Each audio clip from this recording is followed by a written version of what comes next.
It's good to be back here at Hargis Court, the home of Black Vaughan, Thomas Vaughan of Hargis Court. Supposedly killed in battle in 1469, but with a spirit that roamed this district in medieval times. But it is a legend of that spirit which doesn't seem to go away. It persists because the local people here, I would suggest in this town, wouldn't even come into this room, never alone actually speak here. I think I've been in this area and this particular building off and on for 45 years. And during that time, no member of the family, never mind what family it was, actually resided in this room or slept in this room. Because this is the haunted room, the spirit of Black Vaughan and his companion, the Black Dog of Hargis. And here in Malvern Chase, published by W.H. Symonds in 1881, a book that would have been read by Arthur Conan Doyle before the publication of The Hound of the Baskervilles 20 years later. There is a recording of a visitor, not just to Hargis Court, but to this very room, where during the night, having gone to sleep fairly late, he awoke with a start, only to see the image of a huge black hound at the foot of his bed. And reaching for his dagger, which he kept under the pillow, he jumped out of bed and called for aid. His voice must have frightened the black dog, because the dog just faded through the wainscoting of the room, not to be seen again that night. And the legend persists, because even in very recent years, the farmer who actually lived in this building saw the image of the dog at the top of the stairs, moving towards this very room.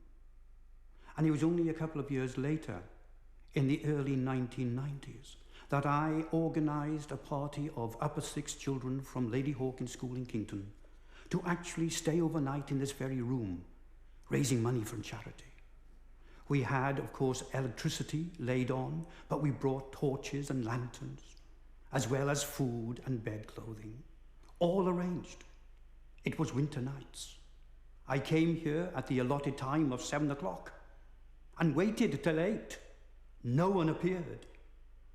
I left. I didn't stay myself.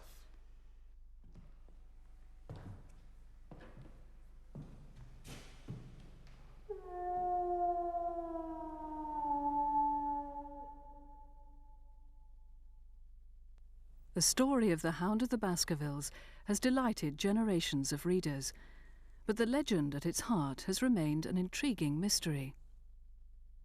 Conan Doyle claimed that it was based upon a West Country tale. Certainly there are local hound legends, and the Dartmoor landscape features prominently in his version of the story. But we now know that he was exposed to many other hound legends which would have influenced his creative thinking. With so many leads to work on, even the great detective may have struggled to reach a conclusion.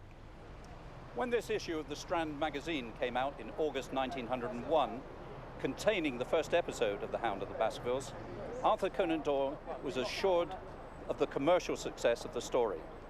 What he can't have known is that 100 years later, Holmesian scholars from all over the world would be reading it line for line, looking for clues as to the origins of the story. As Holmes himself might have said, the game is still afoot.